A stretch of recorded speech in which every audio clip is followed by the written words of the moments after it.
Hi everybody, thank you very much for joining me. For those of you who don't know me, my name is Peter Llewellyn. I run the services at MedComms and the associated websites. So you'll find information, resources, services, activities for the global MedComms community, by which I mean people who work in and around medical communications, medical education, medical publishing, and so on. And at the moment, we're running lots of these webinars and we're recording them, putting them on NetworkPharma TV, where you'll find 350 plus videos of various sorts. So lots of good content there. If you go to medcommsnetworking.com, you'll find news of what we've done and what we're doing. And if you're one of the people that are interested in the MedComms business and maybe joining us, you'll find lots of information at firstmedcommsjob.com. And there's other websites as well. So go and have a look around and see what we're up to. Today, I'm absolutely delighted to have these three industry experts with us, who are going to introduce themselves in a moment. And we're talking specifically about sort of meetings, the meetings business. Are we undergoing a sort of an evolution or a revolution? It's been quite disruptive in the last couple of years, and there's lots of debate about how things are going to go over the coming year or two. And these guys are very involved with organising all sorts of different sorts of meetings. So I'm not going to steal their thunder. I'd just like to hand over. Andrew, I'm going to start with you. Introduce yourself, set the scene, and we're going to, members of the audience, please, we want your comments and questions to inform this discussion. So on that note, Andrew, over to you. Yeah, good morning, everybody, and thank you very much, Peter, for the introductions. Just to set the scene around where we've been coming from in terms of the topic of discussion for today, we organised, we're involved in the organisation of an M&I healthcare forum that took place in Madrid in October this year. And this was the third in a series of meetings, and it's good to see that Len's on the call today, because he was one of the keynote presenters at the first M&I forum that took place in Malmo 2 and a bit years ago now. And the topic of conversation over that period of time has been around the evolution and of multi-channel communications in the healthcare event space. But Madrid obviously took on a very different turn because of what we've just gone through over the last 18 months. And what we wanted to really do is ask the question around what has happened in the healthcare meetings and event space, and has it been an evolution or has it been a revolution? And really gauge the audience's opinion of this space, but also bring in some industry experts around talking specifically around this topic. And we were delighted to have Mark as a keynote presenter at the event, and also delighted for Braydon and also yourself, Peter, to give contributions to the session as well. So thank you very much for those insights that you provided to the audience in the room. So this event was very much trying to look at, not so much in the past, but very much look at the future of what is the future of healthcare events, and what does it mean to not just medical communication companies, but also suppliers in the room, destinations, the agencies, associations, as well as corporates as well. So the topics were quite varied, and we looked at the whole ecosystem in terms of the event sector. But the real focus was really around what have we gone through, how do we recalibrate, and what does the future hold for us? So that was really what Madrid was all about. There's some really interesting topics of conversation that came out from that as well. Andrew, sorry, just give us a little bit more of a flavour of yourself and your position, where you're coming out. Yeah, no problem. So for those people that don't know me, my name's Andrew Winterburn. I'm from 360 Event Consulting. We work alongside a number of areas of the industry in terms of whether it's corporates, agencies, or suppliers, in terms of looking at their business strategy and delivering healthcare meetings and events, whether that's online or offline. Really, obviously the digital space has certainly taken a sort of a higher profile in our involvement in those activities over the last 18 months to 2 years. Okay, so by definition, can I say this? You have focused more on the face-to-face side of things in the past, and with the venues themselves. So by definition, you have quite a lot of insight into the sort of the disruption that's happened on that side. Is that a fair thing to say? Yeah, very much so. So my world was very much the in-person live events with some digital elements attached to them. So yes, and the audience in Madrid, they're predominantly, their focus has always been around live events versus virtual digital solutions. Yeah. Okay. Thanks for that. It's just helpful to set the scene a little bit like that, Yeah, no problem. from an individual point of view, apart from anything else. And so, Mark, I'm going to come to you next. And just again, introduce yourself a little bit and talk to us a little bit about where you're coming at this from. Yeah, sure.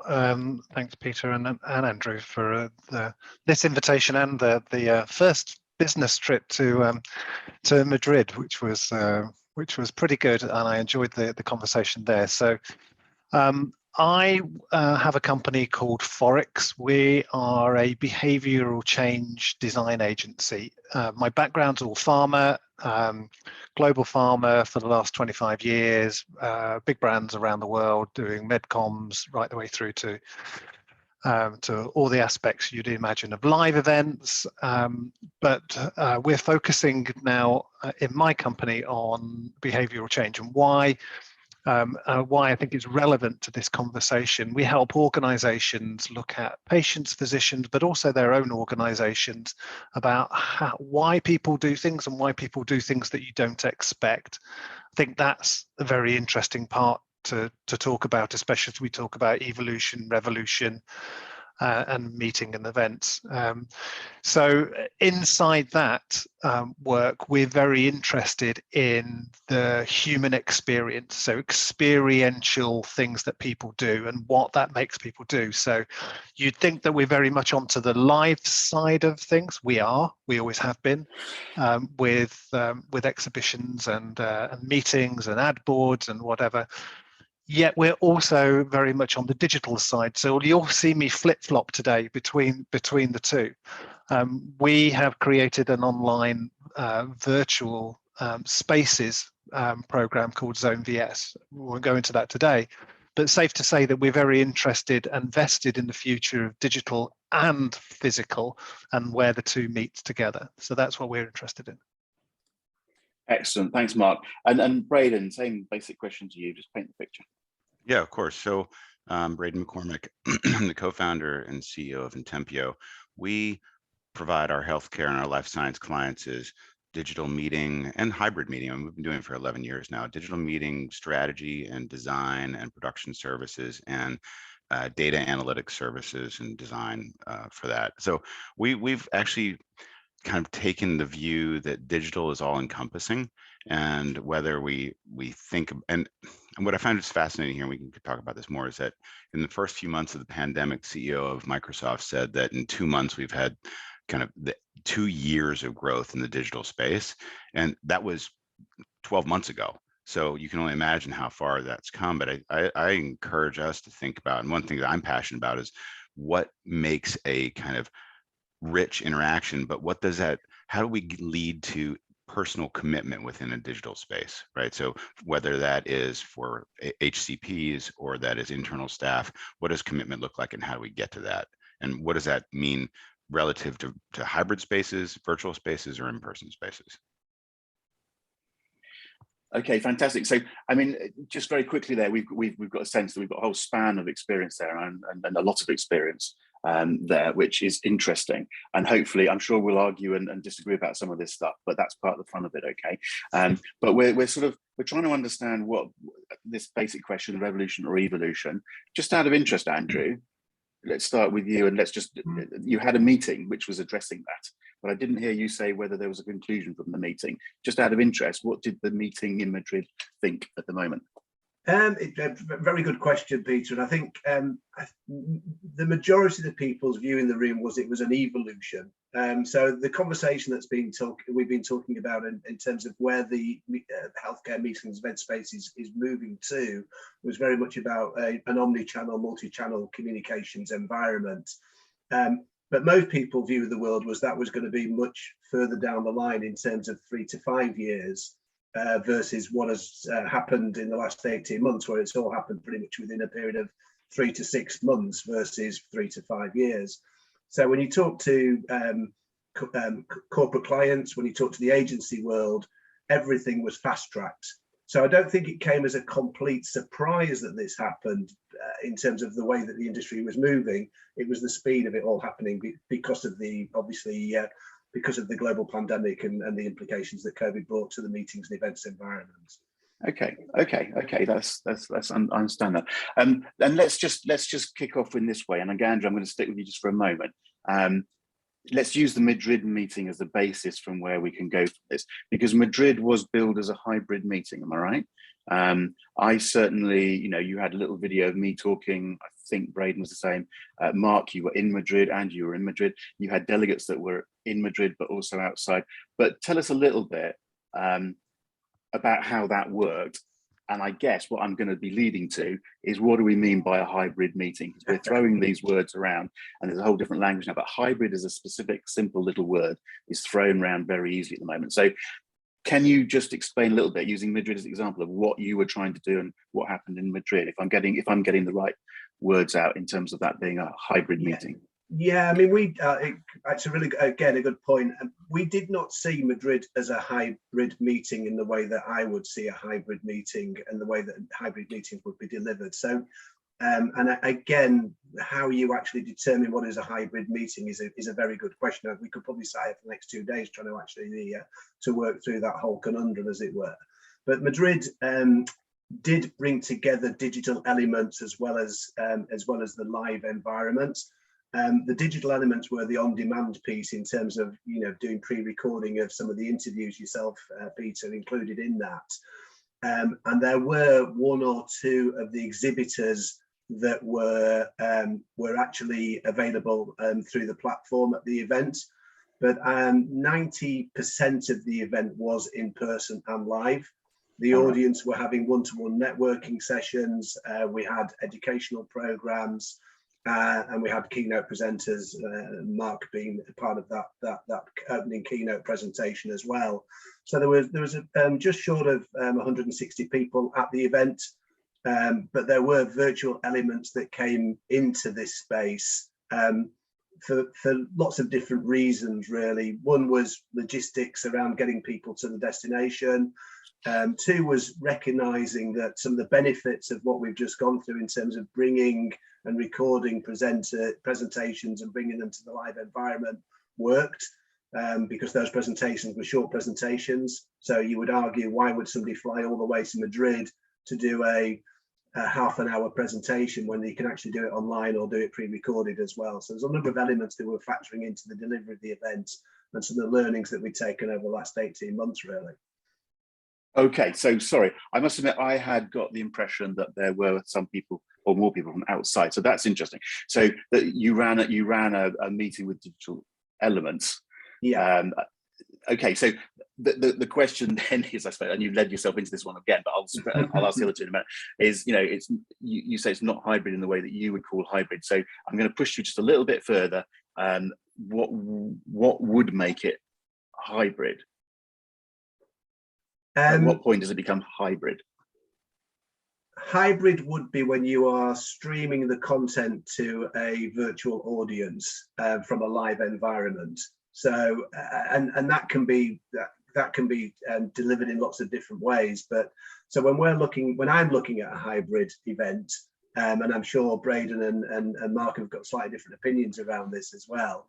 So when we're looking at a hybrid event, this can be a live audience with a virtual audience being involved with the event, or it could be an event with audiences in different locations. So it could be you have a live panel or a live speaking group, and then you might have 4 or 5 different geographical locations where that is being streamed to.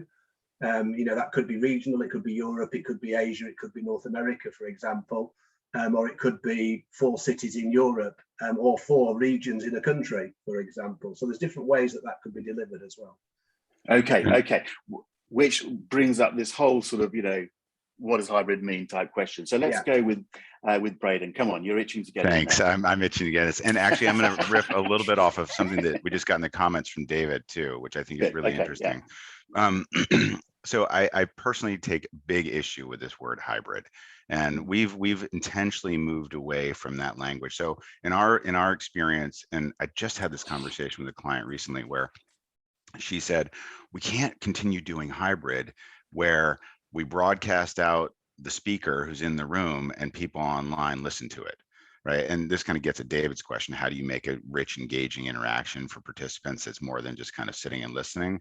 So we come at it from the perspective of that every meeting actually is exactly the same, whether you're in person or physical. There are obviously differences, right? Those in person, those accidental random interactions, you have to turn into cultivated randomness in a virtual space, which I think, Mark, you can kind of touch on in your VS space, right? But that cultivated randomness is, or accidental randomness, is what is missing. But other than that, and I'd be curious to hear from some of the other people like Coralie, and like, are you using your digital device right now, right? Digital devices are ubiquitous and ever present in our lives. And that digital first mindset is fundamentally what these meetings are about. So if you're engaging, I think we tried to get at this a little bit, but in Madrid, was you're engaging with your digital devices at all times in a physical environment, in a digital environment, and you kind of let that kind of bridge the gap. And this idea of, is it hybrid, is it in person, is it digital, kind of goes away a little bit. That's foundational to the way we think about it. David, we can talk more about like, how do you drive those certain behaviors in these meetings? I'm sure Mark will touch on that too, to get to that beyond I'm talking, you're listening, and maybe I got a Q&A, right? There's a lot more to do there.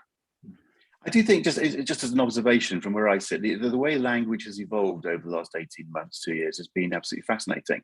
And an awful lot of people seem to have put some effort into trying to put words and labels on this stuff, because in the end, you sort of need those words and label. It's sort of the whole digital. I was there at the beginning of digital, and we had digital managers and digital projects and digital this and digital that, and some of us were going, it's just the way we do stuff. Why do we keep labeling this stuff? But actually, you have to communicate with someone, and it's easier sometimes to go, I tell you what we can do. We can do a virtual meeting, or we can do a hybrid meeting, or we can do a face-to-face, or we can do a something, and we start to put it in a box. But I think that's there. I see what happens, but there's huge problems with that, because actually this is just one big continuum. Anyway, I'm not going to go off on one, sorry. But I hate the word hybrid, and whether it's meetings or working practice or anything else, I have a personal problem, and I have been quite public about my personal problem with that. So let's leave that. Go on, Andrew. Can I just say, Peter, I'm in Braydon's camp in terms of the thinking around this. You took me down the route of hybrid, but I do think it's a whole blended approach in terms of all these different elements. And trying to distinguish one between the other, I don't think is the right way to think about this at all. So I think I think that's what Braydon said. I'm all in favour of that thinking. Okay. It looks like we're all in favour. Mark, are you in favour? Yeah, I mean, I think if you go to the example, if I'm on Amazon on a digital platform and I speak to someone from a call center in the digital chat at the bottom, am I in a hybrid website? No, of course I'm not. I'm on a digital website, but it's mixed up, and we're doing the same kind of thing. So I just see that as part of the evolution, but there is revolution inside here that that we'll talk about, and we haven't talked about the rise of thinking about synchronous work and asynchronous work with our customers, and about how that drives engagement. To Braydon's point, which is about the ubiquity of digital devices, and how do we make the most of those? How do we make the most of the engagement time that we have with a client, or with an audience? I think that's the revolution part of it. The evolution part is just the tools that we're using, I think, as we've kind of already said. And yes, I do think, Peter, it's not a bad thing that people have something to hang their hats on in terms of a terminology, but I hope it goes away fairly soon, and we just work on how do we make meetings better. Yes, we're going to be working with a range of digital tools and techniques. That's fine, but I think that's the evolution part. It's just evolving. I'm really keen on the revolution part, which is how do we make that better? Because it's not that if we want to go back and use the physical digital hybrid words, it wasn't that physical was great in terms of engagement. It was what we did, but it wasn't exactly great in terms of engagement. Can I jump in there and go, is it a fair comment to say that there's an element here of, you know, the way we used to do things, we didn't measure it in the first place, sort of thing. And so, you know, you could argue that the meetings might or might not have been great, actually, but an awful lot of the discussion was around whether we filled the seats in a room or something and everyone was happy, or did people fill in a questionnaire and go, yes, I'm happy. There was, you know, there was very little, even latterly, there was very little serious widespread attempt to really measure what was happening at meetings. Yeah. The thing about the digital space, and this was starting to come because virtual, however we define it, the thing about digital is you've got numbers and metrics, and there's a whole industry of people who are talking numbers and metrics, and suddenly you start measuring things that you didn't used to worry about in the first place. You should have done, maybe. Yeah, Is that a fair comment, or am I being a bit silly here? I'm looking at Braydon's discomfort. I was going to go on to Braydon. Yeah. And I think we just, maybe I'm guessing where Braydon's going. We just replaced the physical bums on seats with digital bums on seats. That's not engagement. That's the problem. That's exactly the problem. But the fact that okay, but I think a lot of people have gone a little bit further than that because they see numbers around. I would question whether they really understand the numbers and whether they understand what it. But Braydon, come into that, because, you know, number, like, I mean, I'm very open with our sort of webinars. You know, we had 100 people or wherever it was sign up for this. We've got 50-60% of them turn up. You know, I actually don't know whether they're actually paying any attention to what we're talking about at all, or whatever. So which number and how do I present whether this is a success or not? I don't know. Braydon, this is very much your space. So go on. Run with it. So I think Mark, you're right on, right? In the physical space, we relied on assumptions around what the value was without actually articulating it. And not to be mean to our life sciences stakeholders, but sometimes they don't want to know, right? They're afraid to measure real things inside of these meetings. So what does a real thing inside of a meeting really mean? Because butts and seats is not really a real thing. I had 100 people join. Okay, so what, right? What does that mean? I had, 3 new patients go on product. That's a real metric, right? Now in the United States, we have trouble legally being able to measure those types of outcomes. Okay, and I know in Europe it's even more so. But that's why we think about it in terms of, to Mark's point, what's the revolution? What's happening in the meeting that we can gather from a meaningful data standpoint? So give me just a moment to tell this little story. And I think from our MedComms folks who are attending, this might be valuable. We just did we'll have a case study come out of this because it was so fascinating. And there's 2 parts to this that are important. We just did a really large strategic ad board for a major client. And this large strategic ad board was to set the stage for 2022, to understand where they needed to go. And they looked across new messaging and competitive response, and they looked across kind of new indications coming down the pipeline. They wanted to see this from nurse practitioners down all the way through healthcare practitioners, through MDs. And they stitched together, these kind of 5 tracks all at the same time over the course of a day, and wanted to have it consistent. So MedCom's strategy around that in terms of stitching together all 5 of those was really valuable. Now, this client indicated at the beginning that they were really interested in coming up with some sophisticated data out of that. So we posited that you could come in and look for what we call these atomic units. And I know I mentioned this before, but with you guys, but these atomic units are statements of value that could be understood outside of a meeting, right? Single statements. They were very excited about this, right? So I can get X number of validated ranked statements of value from these HCPs to indicate my 2022 strategy direction, right? Fantastic. So in meeting, they'll come up with these statements, they'll rate them and rank them over the course of the meeting. And out of this, we'll have this miraculous piece of data. That would be revolutionary, right? Wow, now I've shortcut the entire scientific writing process to get to meaningful statements directly from my HCPs. And they were very excited about this. And then 2 things happened. 1, they got scared. 2, compliance stepped in, right? So we have this issue where there is an interest in that revolutionary aspect of what Mark's talking about, but how do we overcome these barriers in terms of client fear of, I'm not sure I can ask my HCPs to do this. They're busy, right? Or I'm not sure I can get this through compliance. I mean, so that's an interesting kind of, that's a look in the weeds of how this can be. Okay, I'm going to pick up on one of the points there. I mean, one of the interesting things about these sorts of changes and disruptions in marketplaces, it's driven from 2 sides. It's what people want to do or allowed to do, and it's what their audiences or whatever want them to do. So I'm just interested, I'm slightly interested in picking up on your point in terms of clients being worried. What insights have you got in terms of what the audience wants to do? Let's stick with HCPs for a moment, yeah? Are HCPs demanding more virtual, more whatever the words are, more digital, or do they want to get back to face-to-face? I mean, Andrew, you had 160 or whatever people in Madrid. Were they enthusiastic about going back to Madrid? Does that just show that everyone wants to get back to face-to-face?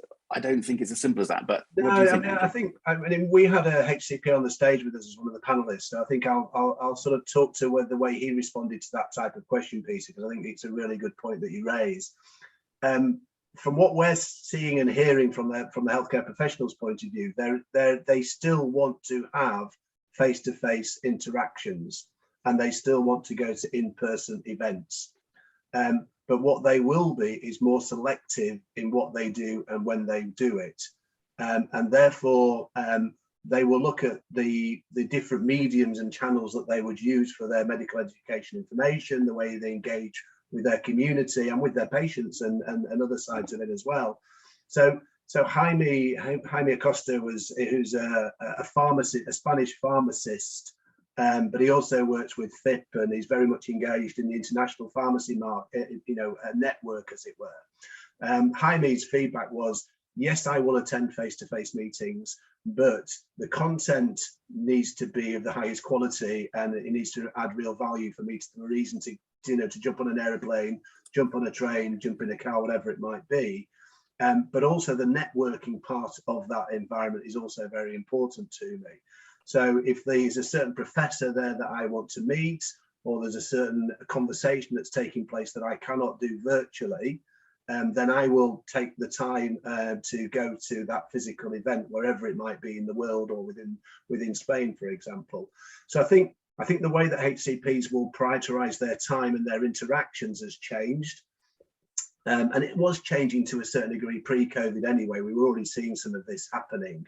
But because they've spent more time within their practices, whether it's a hospital environment or their clinics or whatever it might be, and they've seen the value of that, and also their work-life balance and the fact that they're more productive, they're now being more selective around which face-to-face events they will go to, and what the benefits of them doing that are. So what you're starting to see is that mix in the way they're prioritizing things, and I think that is the change that we've seen. And therefore, yes, there will always be the need for face-to-face, but those other channels and those other engagements that they've experienced, they still want to utilize those as part of the mix that they would tap into. Mark, I'm going to bring you in there and just sort of because I think this is a fascinating area, because we can all paint a picture of how any of these meetings can work really well. But if the behavior of the people that we're trying to get to the meeting is changing, and I think it's changing quite fundamentally. I sort of agree with you, Andrew, entirely. They're going to be selective. It means as an organizer of a meeting, the challenges are becoming much greater to get the audience there in the first place, sort of thing. So just talk to that a little bit, Mark, in terms of what you're seeing in terms of behavior of people either wanting or not wanting to go to meetings, and how that influences what happens. Yeah, I mean, I think people's expectations have changed, their perceptions, which is part of behavior. You're shaped by the things that you perceive, both in the long past and the recent past. So as your perceptions change, you follow those things in your behavior. So what things have changed? Our acceptance and our expectations of what a digital meeting has changed. So 2 years ago, if I sat in ASCO and the lead plenary presentation was beamed in from someone sitting at home, I would have felt cheated. But now I wouldn't. That's not why I'm there. Just because the professor is somewhere else, that doesn't matter. I'm there for another reason. My perceptions of going would be different. That's mine. What are we seeing as well? We're seeing, yes, people have a couple of needs. Freedom is a big thing for everyone. We were all locked down. We've not been able to do what we want. We've not been able to express ourselves. We've not been able to go places. So that's a big driver for a lot of people, being able to go to a meeting. I think what we'll find is that that's short-lived, and that another thing that's changed, which is our expectations of being entertained, and I use the word entertained in the professional way, by being engaged, by being thoughtful of the whole end-to-end process of going to a meeting, before, during, and after. Those expectations have increased rapidly, along with all the things that we did at home. It sounds stupid, but Deliveroo and those kind of things have changed the way that we eat. Maybe not for a good thing, but they've changed the expectations of, I can order something and it turns up and it's what I wanted and it generally was hot and those kinds of things. Caveat, we've never ordered one, but this is what came out of the research. So this end-to-end process is something that people expect now, rather than just kind of like, well, I've paid and I'll see what happens. So expectations have changed. Investing in me is a big thing. So again, lots of data from US and Europe about, I want to travel and I want to invest. I'm going to spend more money on me, and that's learning, entertainment, and education. And so those things make a difference in terms of locations. They make a difference in terms of content of meetings, how the content is delivered, who I get to see, personal value, this kind of human library where you take people out of the library and talk to them for a while and put them back and other people take them out. Those kind of things, human interaction that we've been separated from. All of these things are big drivers of change. So to answer your question, Peter, and this was a point I put at the end of the presentation in Spain, it's how do you understand who your audience is? If you're going to go about as a MedComms agency, a pharma client, a services provider, and say, I'm going to do what I used to do, but maybe just with some digital accoutrements with it, I think you're going to find that it's not going to work as well as you think it's going to do. You may have to take a leaf out of the books of some of the other industries who are using this moment as a once-in-a-lifetime opportunity to make revolution and radical change. And there are many of them. We can talk about who they are later on. But what they're doing is remapping the customer experience or audience experience, where they start from, what interactions are meaningful for them, and where they lead to, and what ecosystems need to surround these people. Those people that provide the biggest ecosystem and the best version of my ideal journey are the ones that are going to win in the future. So you're going to need to go back. If you don't have people that understand human behavior in your organization, get some. If you don't know how to map a customer journey, learn. There's tons of books and things out there about mapping a customer journey. If you don't know what your audience is or your client's ideal customer journey is, go find one, because that's how you're going to be successful in the next 18 months. And those people that don't do that, and there'll be many, will be be further away from you, and you'll rise further to the top. That's my biggest request for all the people that we work with, is that they understand the audience journey.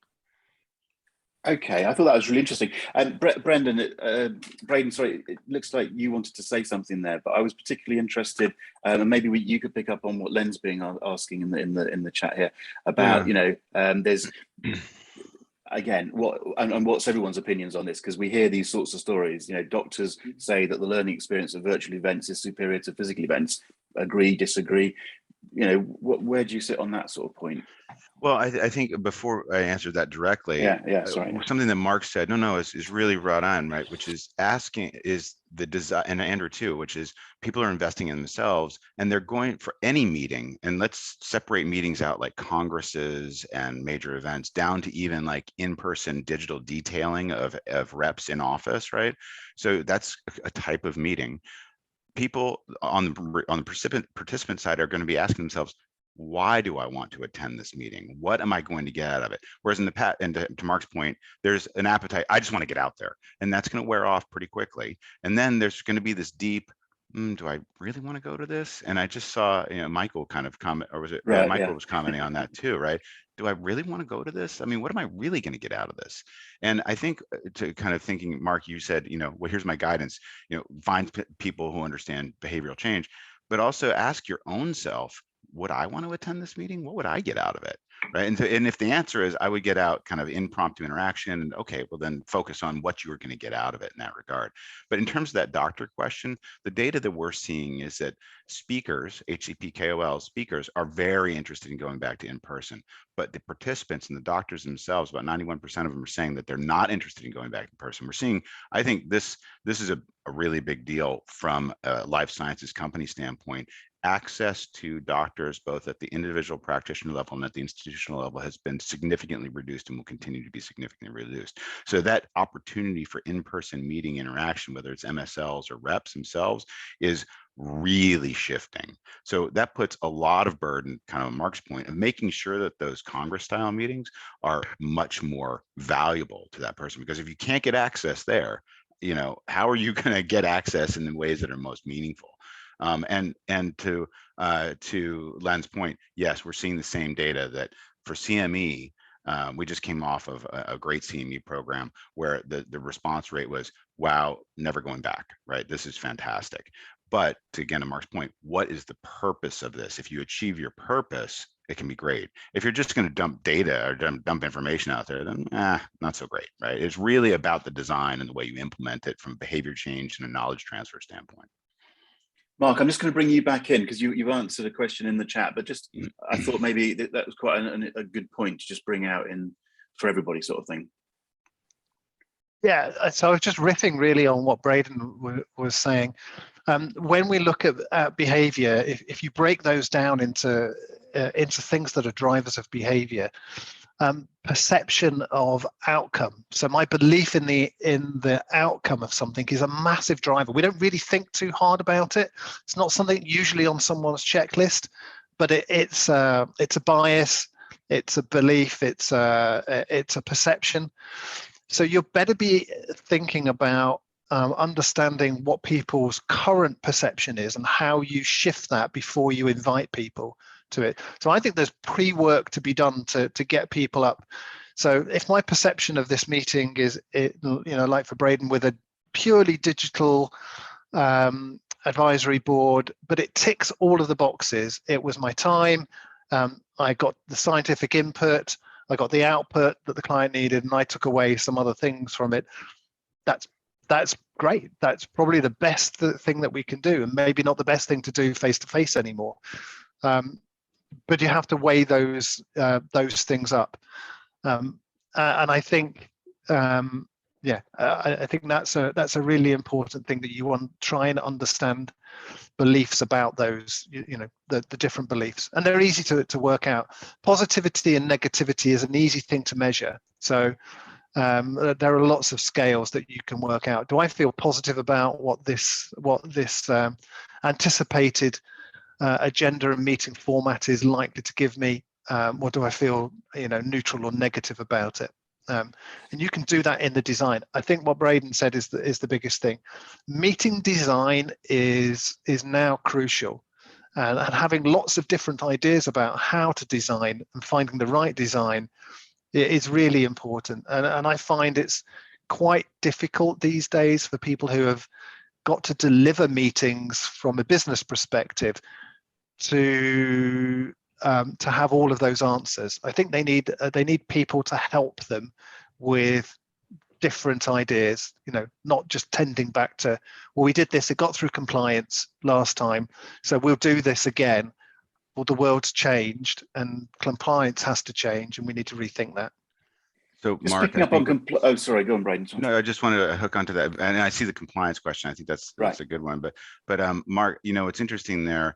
I mean, so much of what you said is really interesting. But I'm also reflecting what David said a little bit earlier in terms of how do you make a good meeting. That design piece is so critical. And you mentioned, focusing on the outcomes. So if you start with that mindset of what are the outcomes, and you let your participants join in the creation and the validation of those outcomes from a mindset, like, are you getting the outcomes that you want? Are these the outcomes that you want? Tell us more about the outcomes that you expect out of this and help us figure out how to get there. That act of engaging can already get there. That does create compliance issues, if you wanted to hook into that, Peter.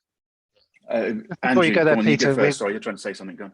Yeah, and I think just touching on the conversation here and just taking it back to the three buckets that we were talking about at the start of the conversation in terms of virtual, hybrid, and live.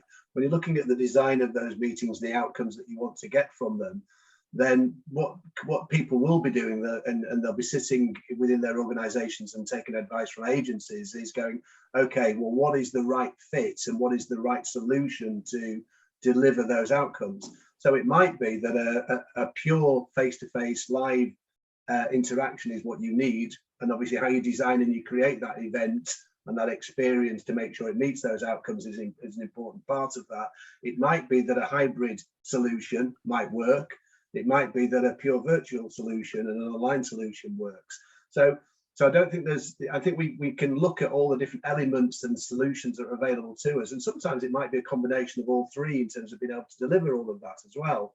So I don't think there's an easy way to resolve this. It's just trying to look at what are the tools that are available to us and what is the best way of utilizing those tools to deliver the best outcomes for the educational needs of the HCPs, to drive better outcomes in terms of patients, but also engaging with internal audiences as well. So it's that blended approach of all three. So conversations I've been having with clients recently, some of their activities will be online, some of them will be face-to-face, and that could be, advisory boards, for example. They'll say, right, we'll do some of them virtually, but we'll also do some of them face-to-face, because it's really important that we get that human interaction and that engagement in terms of people working physically in a room together versus working digitally in a digital space. So it could be that, if you have 5 advisory boards a year, some of them are virtual and some of them are actually face-to-face, because that combination and the way that works is a better outcome for the participants. I mean, to some extent, it's partly I'm interested by some of this conversation because I'm sort of thinking back 15 years or so when I got involved with CME, for instance, and I set up the European CME Foundation forum with Eugene, and I know, Braydon, you're very into the CME side as well. And some of these sort of conversations, which didn't happen in MedComms and are now happening in MedComms, have happened in CME with,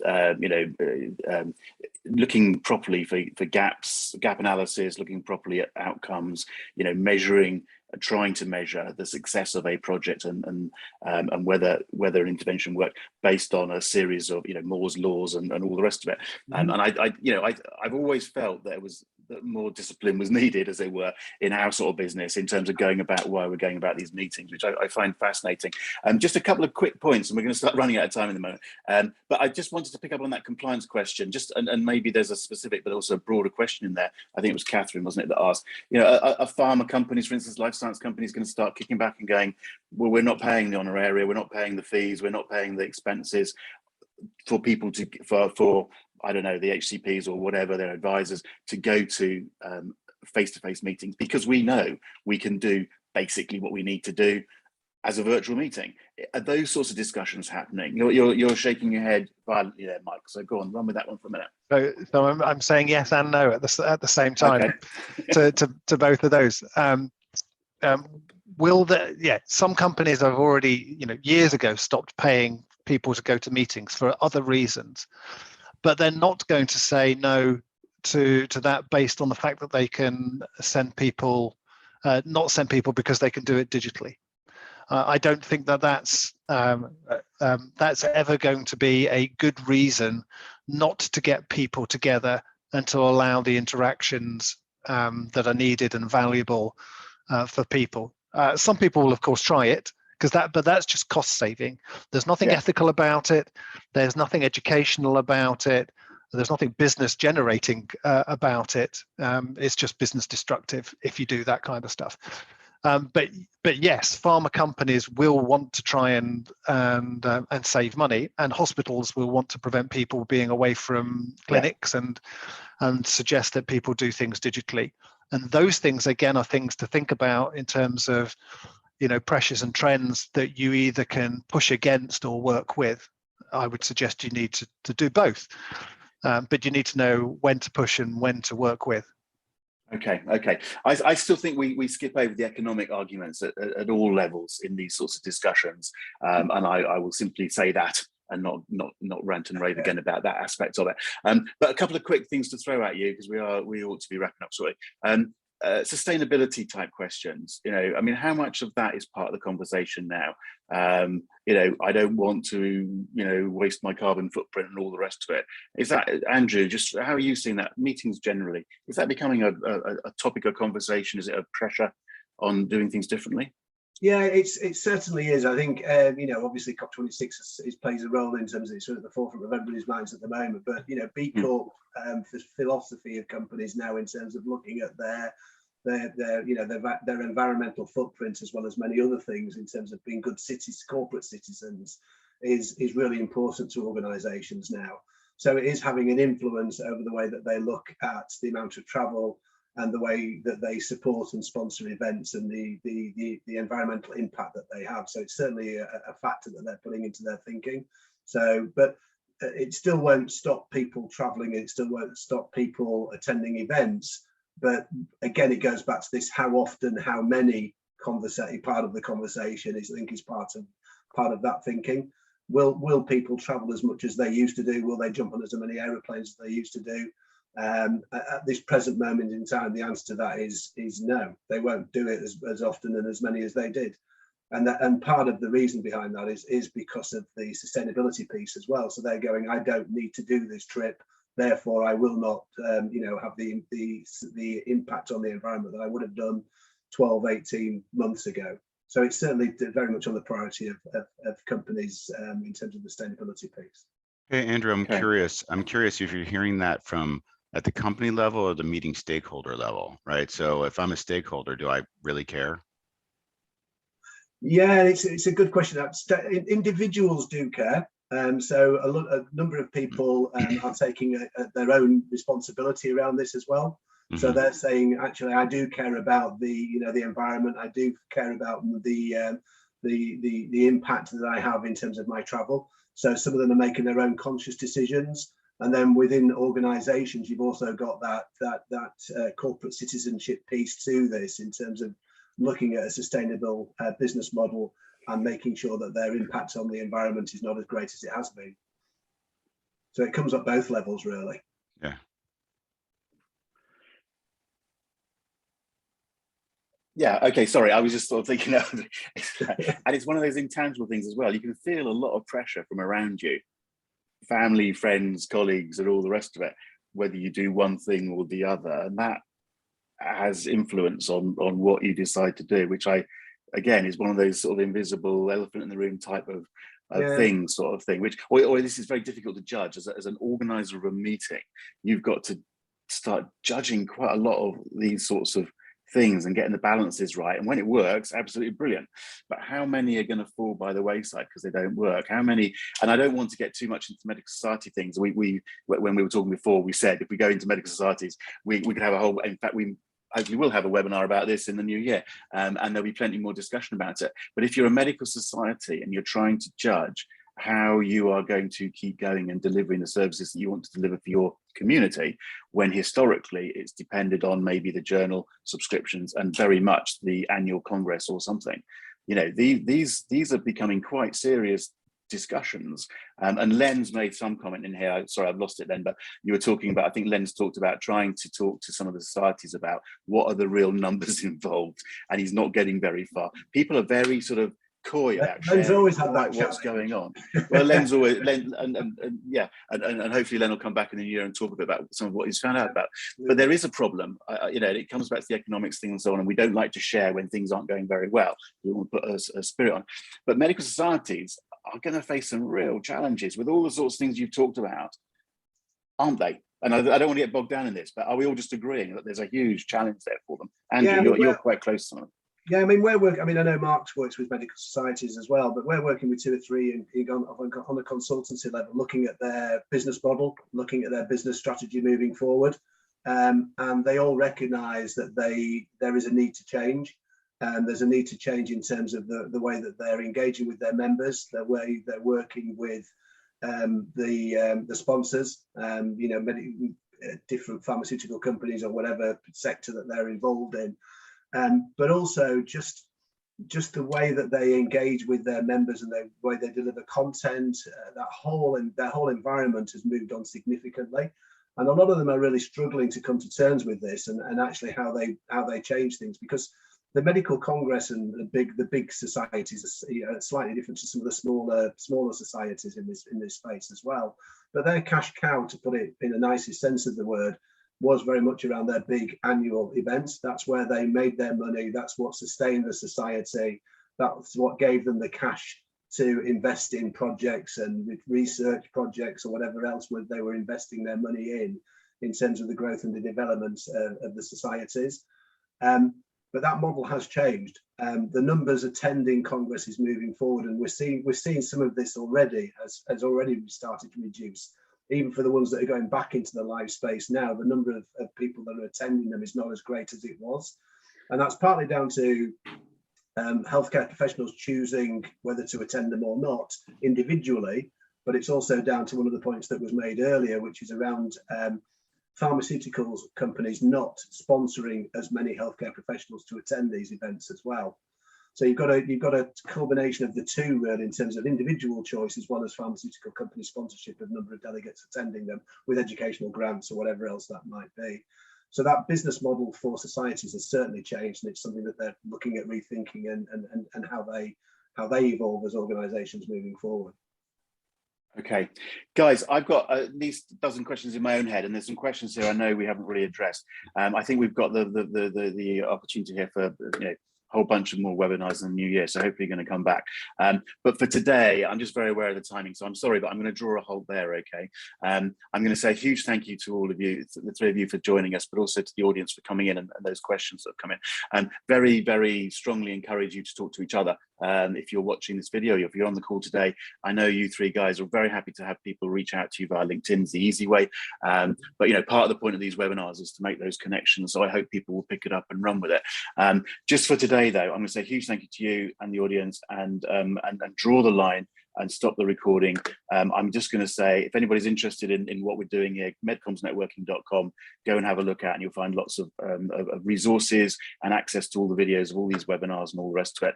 I'm always very happy to hear from anybody if you want to talk to me. So on that note, guys, can I just ask you to give us a little